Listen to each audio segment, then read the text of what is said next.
I'm back. Surprise!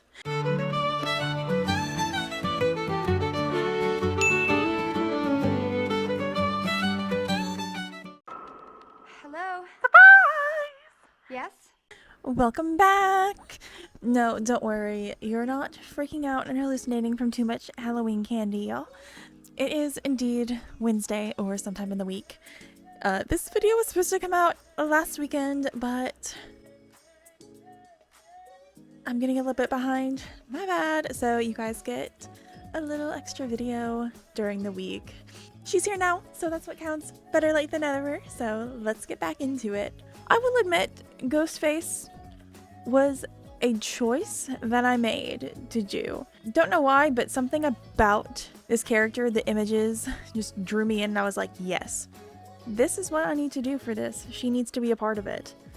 I specifically, looking at the concept art really quick. Well, not really quick, I'm going to talk about it.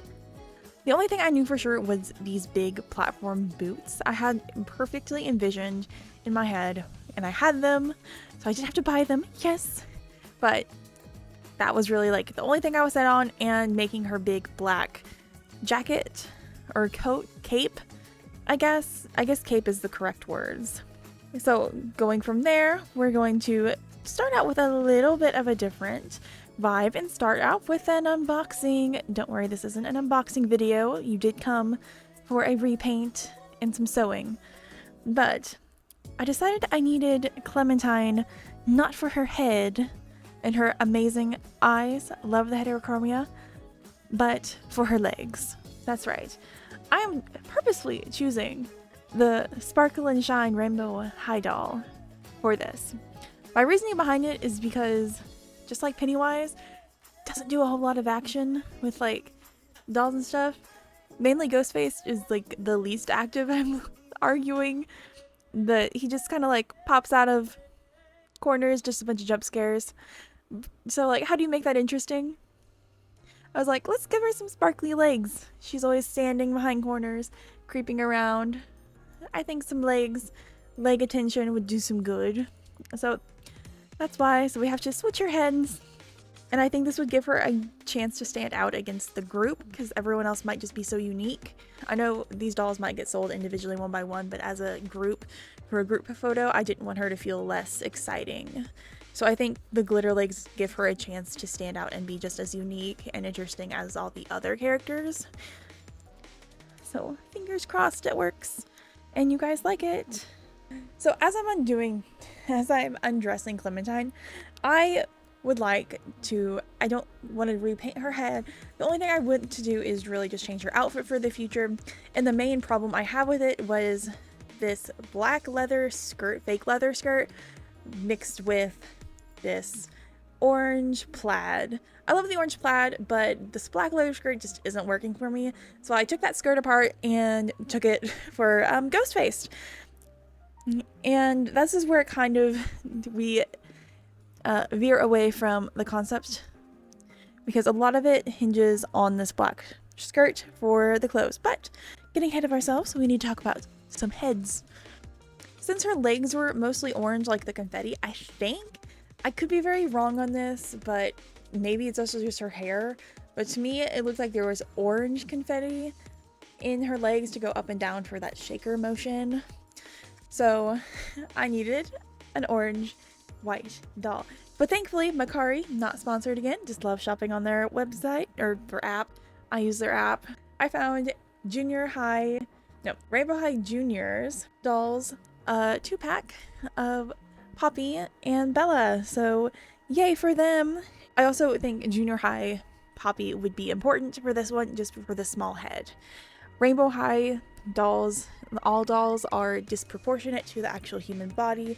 So while we look at a picture of Ghostface, his face is like symmetrical and we have longer necks. A doll like Rainbow High specifically is a disproportion, where she has a larger head, a bit of a smaller neck, and just a thicker body. I really like it. However, when it comes to a mask or anything that's going to be large, I was worried that if I went with just like a 1-to-1 with Clementine's head, so use like a full-size Poppy head doll, it would actually make the mask too disproportionate and it would look really weird. However, I think with the junior head, it makes the mask proportions fit a bit better. Not looked exactly human because it is still a bit disproportionate, but I think it works in proportion to everything else. So that is why she has a smaller head, because she needs a bigger mask, and it's going to go down pretty much all the way to her neck, so it's kind of accurate to the Ghostface actual sizing with a human, but that is why she has a smaller head versus the other ones, because of this big mask. Big mask needs little head. To make her mask, I went with cosplay because, again, with the proportions, and I only found 3D models that fit humans, and I was worried I couldn't be able to get it precisely down for a 3D print, and if she does sell, I am worried about Sculpey breaking in the mail. I know some people have better luck with it not being as fragile, but I break my Sculpey projects so often. I would just fear it's just gonna break. Cosplay, I've not had it break, honestly. It is pretty flexible afterwards, and as a mask, I think it'll be okay, and that does give me the safety of knowing that it won't break as easily. Now, we can jump backwards, a little bit forwards in time, to talk about the outfit. Like I mentioned, this whole outfit basically came together because of this black skirt that I took from Clementine. Because originally I was going to do a dress for her, but I ended up just taking that skirt and just going ahead and taking it into two. So it really kind of changed directions for that. I did go Goodwill shopping, or thrifting. I go to the Goodwill bins. Yay, because I'm a cheap little raccoon. I went and I found just a whole bunch of black fabric because I went with the Annabelle logic. One color palette equals multiple textures, and that makes something slightly more interesting. Don't judge me. It's sound logic, okay? I don't have anything better. But I did find this black lacy bit for it, so I ended up making a black bodysuit that I thought went really nice with the black skirt. And the sleeves actually go up over the thumb to give her like an illusion of a fingerless glove, because mini gloves are hard to sew, and I didn't want to just paint her hands black. I think that's a bit of a cop-out. But necessary, but I didn't want to do it. I did want to make a shirt for her and put like a Scream decal on it. However, the one I made ended up becoming out too frumpy and it just didn't sit right.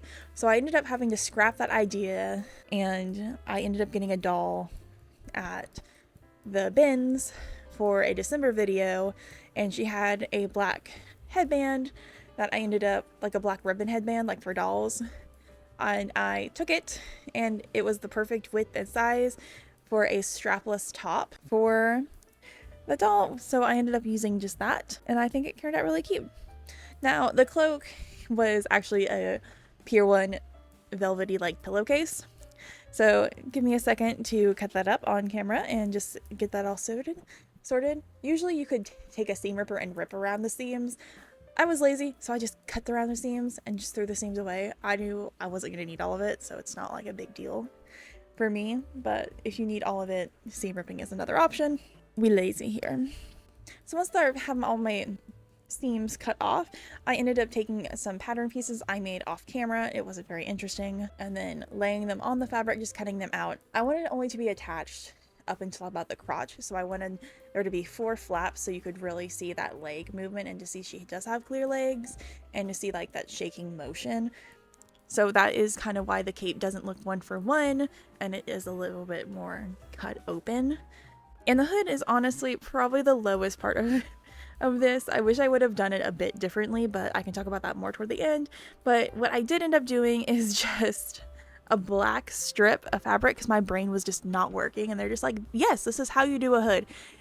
Don't take my advice on this on how to do a hood. It works, but it's very frumpy. Please just use a hood pattern. This is not the way to do it. I ended up just taking a black strip and hemming it along the edges, scrunching it up until it made a hood, and sewed it on. And then I had to put a hole in for her hair. I did try it without the hair hole before, but unfortunately she just kind of looked like Quasimodo. You can come in, but you have to be very quiet. Hello. Boyfriend interruption. How dare you? I'm not here. Goodbye, my horse donkey lips. I love you, my cow, and your butt folds. You need to get better at nicknames. Oh, I swear. Okay, Quasimodo. That's where I was before we got interrupted by my lovely horse-lipped man. He does. I'm so sorry. He does like the horses do, where they go and grab stuff with his pills. Like, I swear he looks like a horse. You're like the size of one of those really very tall horses.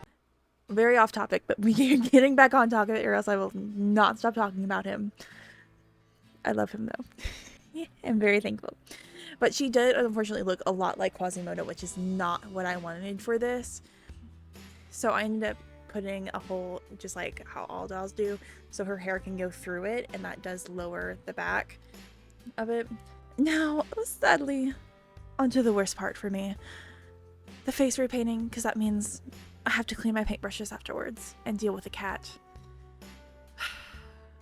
I started out with taking the eyes out because last video, or I use rainbow high dolls for my videos, and their eyes are very interesting. They are inset, but they are plastic as well, so they're not like resin or anything like that.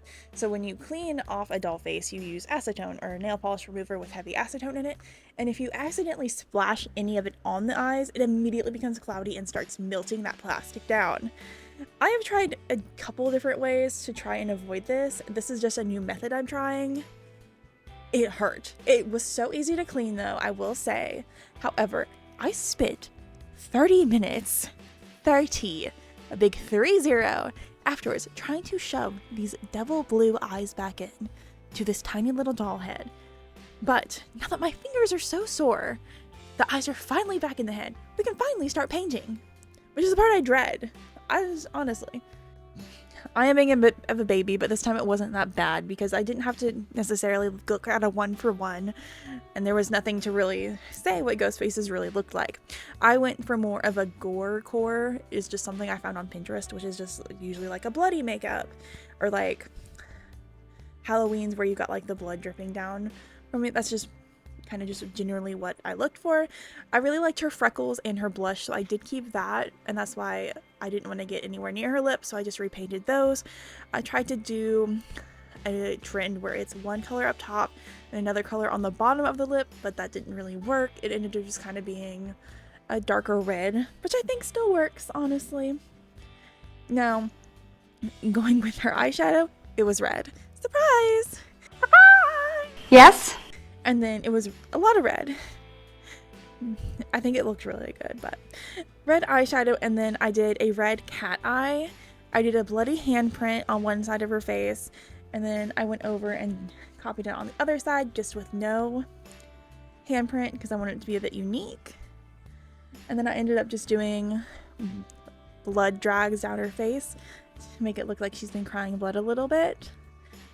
I did dirty her face up as well because I didn't think that she would necessarily be all that clean, or like she would enjoy more of like the dirtier looking like goth makeup, or like she was just, I don't know, she just kind of seemed like she would be more of like a dirty grunge kind of goth makeup girl. So I gave her a little bit of like black streaks on it, and I gave her a little bit of dusting of black to give it that bit of grunge, so not totally clean. I also gave her a face tattoo. I was covering up something, but I don't remember what I was covering up. But this is basically kind of what I wanted to do with a t-shirt, because this whole Ghostface's whole thing is that he calls, so phones are very important to him. Yo. What's up?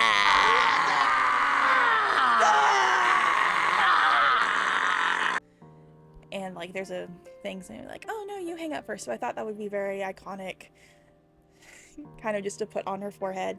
And I have a little squirrely thing with a phone coming on and like the little hearts.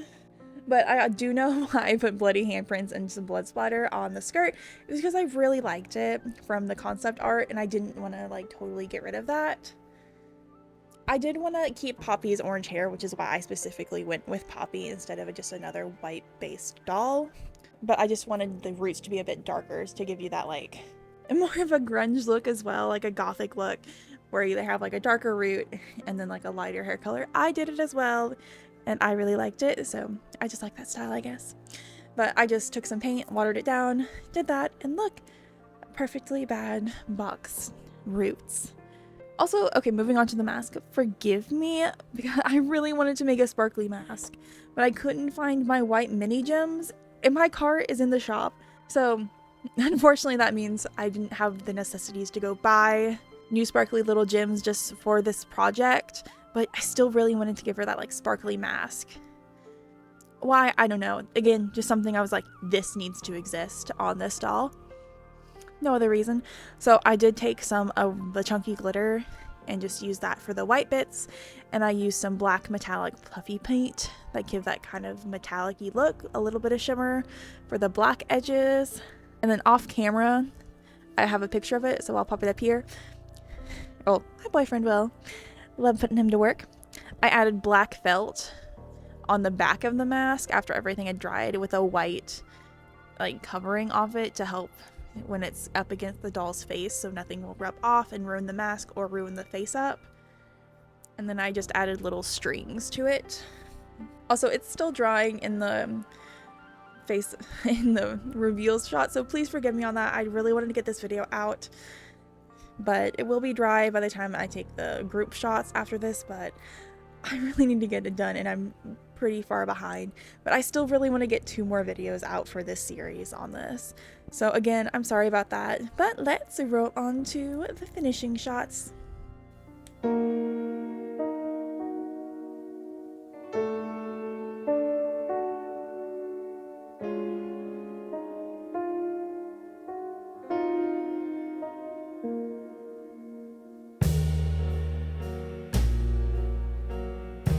Overall, I really did enjoy this doll. I learned a lot and actually did the face up pretty quick, not having to worry about matching anything like I talked about earlier. And I did get to make like a cool goth bloodlust girl, which also really cool. The downside is I did wish I made the hood with an actual hood pattern. I think like a smart doll hood would have worked just fine to give you that big silhouette that you do need to cover the head. But lesson learned, and I will hopefully remember how to make a hood pattern in the future, and it's just not a strip. Also, with just picking this body, I do know that she will have the least articulation out of the group, unfortunately, but I do think the legs were kind of necessary to give her any sort of standing chance to be a little bit interesting versus the other ones. But besides all that, I do think she's really cute, and hopefully you do like this video as well. I know it's a lot of black, so I did a lot of sewing off camera as well, just because I'm a little black gungy girl and I like black, so you couldn't really see any of the sewing. So I was trying a new transition thing for that, so let me know if you like it or not. And I'm so sorry, but Life Hacks or Life Does is pushing these videos back a tiny bit, but I am really trying to get at least 2 more out. That is my goal, and I don't think I'll be able to get much more out, but at least 2 more videos coming. But thank you so much for watching, and if you like this mess, I have a whole bunch of other messes. Yeah, I know. Shocking, right? So I did make a lot of mistakes in other videos too. So go enjoy those if you liked this one. Thank you so much for watching. And don't forget to like and subscribe, and stay spooky, you guys. Bye! Thank you! Oh,